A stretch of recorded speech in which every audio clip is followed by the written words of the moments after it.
코스피가 7천을 넘었습니다. 사상 처음입니다. 2026년 5월 한국 증시 역사에 새로운 숫자가 새겨졌습니다. 그런데 지금 들어가면 됩니까? 아니면 이게 버블의 정점입니까? 지금 이 질문 하나에 여러분의 노후 자산이 달려 있습니다. 오늘 그 답을 역대 고점 패턴 숫자로 직접 추적합니다. 세상의 주파수를 맞추다 더 다이얼입니다. 먼저 7천이라는 숫자가 얼마나 대단한 건지 짚겠습니다. 코스피가 1000을 처음 넘은 건 1989년이었습니다. 2000을 돌파한 건 2007년이었습니다. 3000을 처음 넘은 건 2021년 초였습니다. 그런데 3000에서 7000까지 오는데 5년이 걸렸습니다. 0에서 3000까지 오는데 30년이 걸렸습니다. 속도가 완전히 달라졌습니다. 이 속도가 정상입니까? 그것을 판단하려면 역대 고점 패턴을 들여다봐야 합니다. 첫 번째 단서입니다. 코스피 역대 고점 직후에 무슨 일이 있었는지 추적해 보겠습니다. 2007년 코스피가 2000을 처음 돌파했습니다. 언론은 코스피 3000 시대 열린다고 했습니다. 그로부터 1년 뒤 코스피는 938까지 폭락했습니다. 반토막도 아닌 새토막이었습니다. 2021년 1월 코스피가 3000을 처음 돌파했습니다. 동학개미 운동의 한창이었습니다. 개인 투자자들이 역대 최대 규모로 주식을 샀습니다. 그로부터 1년 반 뒤 코스피는 2200대까지 빠졌습니다. 고점 대비 약 30%가 사라졌습니다. 패턴이 보입니다. 신기록을 세울 때마다 언론과 개인이 몰려들고 그 직후 조정이 왔습니다. 그렇다면 지금 7000도 같은 패턴의 반복일까요? 두 번째 단서가 나옵니다. 지금 코스피 7000의 배경을 분석해야 합니다. 2021년 3000 돌파와 지금 7000 돌파는 배경이 다릅니다. 2021년은 코로나 유동성 장세였습니다. 전 세계 중앙은행이 돈을 무한정 풀었고 그 돈이 주식시장으로 몰렸습니다. 지금은 다릅니다. 현재 코스피 7000 상승의 구조적 배경 3가지를 봐야 합니다. 첫 번째는 AI 반도체 초호황입니다. 삼성전자와 SK하이닉스의 HBM 수요가 폭발했습니다. 2025년 SK하이닉스의 영업이익은 역대 최대를 기록했습니다. 반도체가 코스피를 끌어올리는 구조입니다. 두 번째는 외국인 매수 폭발입니다. 2026년 1분기 외국인은 코스피에서 약 20조 원 순매수를 기록했습니다. 역대 분기 순매수 중 최대 수준입니다. 외국인이 한국 시장을 다시 보기 시작했다는 신호입니다. 세 번째는 밸류업 프로그램의 효과입니다. 정부가 기업들에게 배당을 늘리고 자사주를 소각하도록 압박했습니다. PBR이 낮은 저평가 기업들이 재평가받기 시작했습니다. PBR이란 주가를 순자산 가치로 나눈 비율입니다. PBR이 1 미만이면 회사를 통째로 사는 게 주식을 사는 것보다 싸다는 뜻입니다. 한국 증시는 오랫동안 이 PBR 저평가 상태가 지속됐습니다. 이것을 코리아 디스카운트라고 불렀습니다. 코리아 디스카운트란 한국 기업이 실제 가치보다 낮게 평가받는 구조적 현상을 말합니다. 그 코리아 디스카운트가 해소되고 있다는 주장이 나옵니다. 그렇다면 7000은 정당한 가치 재평가입니까? 아니면 과열입니까? 세 번째 단서로 넘어갑니다. 버블을 판단하는 핵심 지표를 직접 들여다보겠습니다. 첫 번째 지표는 PER입니다. PER이란 주가를 주당 순이익으로 나눈 숫자입니다. 이 회사 주식이 연간 이익의 몇 배에 거래되는지를 보여줍니다. PER이 높을수록 비싸게 거래된다는 뜻입니다. 2026년 5월 현재 코스피 전체 PER은 약 13배에서 15배 수준입니다. 미국 S&P 500의 현재 PER은 약 22배에서 24배 수준입니다. 일본 니케이는 약 16배에서 18배입니다. 한국은 여전히 선진국 대비 저평가 구간입니다. 단순 숫자만 보면 아직 버블이라고 보기 어렵습니다. 두 번째 지표는 개인 투자자 비중입니다. 2021년 버블 때 개인 투자자 비중이 코스피 거래량의 70%를 넘었습니다. 현재는 약 55% 수준입니다. 외국인과 기관의 비중이 더 높습니다. 외국인 주도의 상승은 개인 주도보다 상대적으로 안정적입니다. 세 번째 지표는 신용융자 장호입니다. 신용융자 장호란 투자자들이 빚을 내서 주식을 산 금액을 말합니다. 이 숫자가 높을수록 버블 위험이 높아집니다. 현재 신용융자 장호는 약 18조 원에서 20조 원 수준입니다. 2021년 고점에서는 25조 원을 넘었습니다. 아직 극단적 위험 수준은 아닙니다. 숫자만 보면 완전한 버블이라고 단정하기 어렵습니다. 그런데 여기서 핵심 변수가 있습니다. 자, 이제 돈의 흐름을 직접 추적해 보겠습니다. 여러분이 코스피 ETF에 1000만 원을 투자한다고 가정하겠습니다.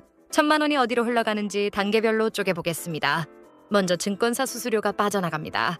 ETF 매매 수수료는 약 0.015% 수준입니다. 1000만 원 기준으로 약 1,500원이 빠져나갑니다. 다음은 ETF 운용 보수입니다. 코스피 200 ETF의 연간 운용 보수는 약 0.09에서 0.1% 수준입니다. 1000만 원 기준으로 연간 약 5,000원에서 1만 원이 빠져나갑니다.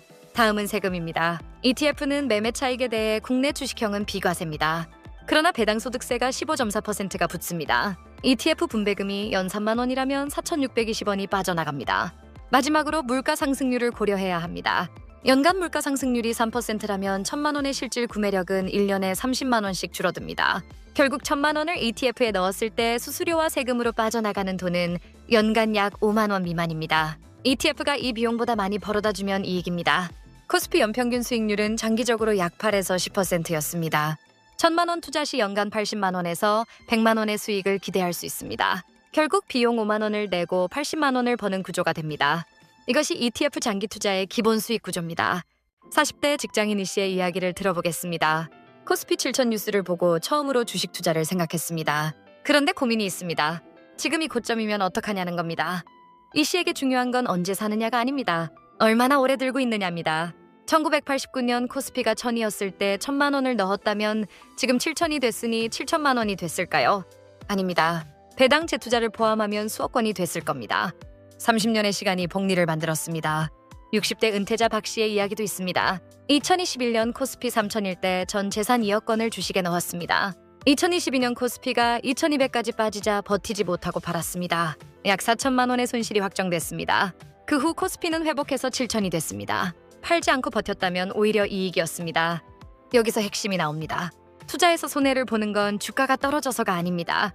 참지 못하고 팔기 때문입니다. 여기서 경제학 개념이 등장합니다. 손실 회피 편향입니다. 손실 회피 편향이란 같은 금액이라도 이익보다 손실을 2배 이상 크게 느끼는 인간의 심리적 특성을 말합니다.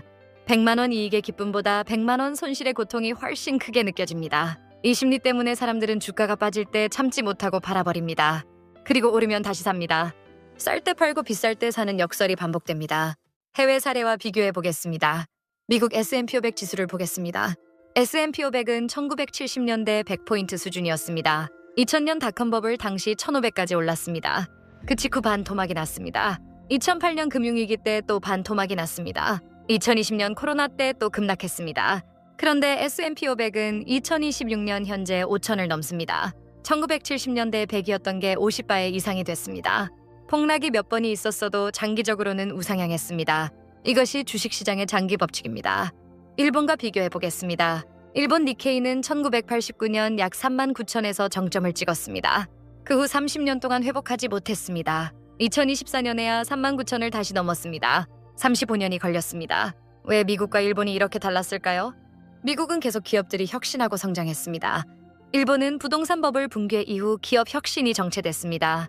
한국은 어느 쪽에 가깝습니까? AI 반도체에서 세계 최고 수준의 경쟁력을 보여주고 있는 지금은 미국에 더 가깝습니다. 그러나 저출생 고령화라는 구조 문제는 일본을 닮아가고 있습니다. 그렇다면 지금 7,000에서 어떻게 해야 할까요? 세 가지 유형으로 나눠서 생각해 보겠습니다. 첫 번째는 한 번도 투자를 안 해본 분들입니다. 지금 당장 전 재산을 넣으면 안 됩니다. 대신 작은 금액부터 시작하시기 바랍니다. ETF 한두 개를 10,000원에서 50,000원씩 사면 됩니다. 주가가 오르고 떨어지는 걸 몸으로 느끼는 연습이 필요합니다. 두 번째는 이미 투자 중인 분들입니다. 지금 팔아야 하는 게 아닌가 고민하고 있을 겁니다.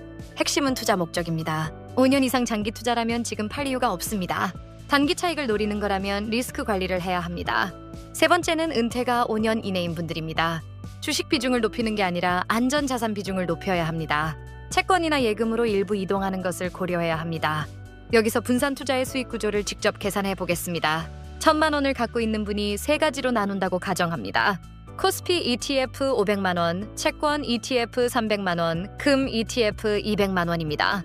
주식이 20% 오르면 코스피 ETF에서 100만 원 이익입니다. 주식이 20% 빠지면 채권과 금이 반대로 움직이면서 일부 손실을 방어합니다. 역상관관계라는 개념입니다. 역상관관계란 하나가 오를 때 다른 하나가 내려가는 관계를 말합니다. 주식과 채권은 대체로 역상관관계에 있습니다. 주식이 폭락할 때 채권은 안전자산으로 자금이 몰려오릅니다. 이 구조가 포트폴리오의 충격을 흡수해줍니다. 2020년 코로나 폭락 때 주식 100% 포트폴리오는 30% 이상 손실이 났습니다. 주식 채권 금 분산 포트폴리오는 10% 내외 손실에 그쳤습니다. 충격이 3분의 1로 줄어듭니다. 앞으로 코스피는 어떻게 될까요? 단기적으로는 불확실합니다. 미이란 전쟁 장기화, 트럼프 관세 정책, 중국 경기 둔화가 변수입니다. 그러나 중장기적으로 보면 구조적 상승 요인이 있습니다. 첫 번째는 AI 반도체 수요의 지속 성장입니다. 2030년까지 전 세계 AI 반도체 시장은 연간 30% 이상 성장할 것으로 전망됩니다. HBM을 독점 공급하는 SK 하이닉스와 삼성전자의 실적은 코스피를 지지합니다. 두 번째는 코리아 디스카운트 해소의 지속입니다. 정부의 밸류업 프로그램이 계속되면 PBR이 낮은 기업들의 재평가가 이어집니다. 세 번째 변수는 금리입니다. 미국 연준이 금리를 인하하면 글로벌 자금이 신흥국으로 이동합니다. 한국이 그 수혜를 받을 가능성이 있습니다. 구조적 개선 방향 세 가지를 제안합니다. 첫 번째는 코스피 투자는 단기가 아니라 10년 이상 장기로 접근하시기 바랍니다. 지금 7천이 고점인지 아닌지는 아무도 모릅니다. 그러나 10년 뒤 지금보다 높을 가능성은 역사적으로 매우 높습니다. 두 번째는 분산 투자를 습관화하시기 바랍니다. 코스피 ETF 하나에 집중하지 말고 채권, 금, 해외 ETF를 함께 담으십시오. 한 곳이 빠질 때 다른 곳이 버텨줍니다. 세 번째는 감정이 아닌 시스템으로 투자하시기 바랍니다. 매달 일정 금액을 자동으로 적립식으로 투자하는 방식이 가장 안전합니다. 주가가 높을 때 적게 사고 낮을 때 많이 사는 평균 매입 단가 효과가 생깁니다. 이것을 달러 코스트 에버리징이라고 합니다. 달러 코스트 에버리징이란 가격에 상관없이 일정 금액을 정기적으로 투자해서 매입 단가를 평준화하는 전략을 말합니다. 마지막으로 여러분께 질문 하나를 드립니다. 코스피 7000 시대에 여러분은 지금 어떻게 하고 계십니까? 새로 진입했습니까? 아니면 관망 중이십니까? 혹시 팔아버리셨습니까? 댓글로 여러분의 상황과 생각을 남겨주세요. 다음 영상에서는 삼성전자 총파업이 실제로 터진다면 코스피와 반도체 주가에 어떤 영향이 생기는지 숫자로 직접 추적합니다. 파업이 국가 경제를 얼마나 흔들 수 있는지 파헤칩니다. 유익하셨다면 구독과 좋아요 부탁드립니다. 세상의 주파수를 맞추다 더 다이어리였습니다.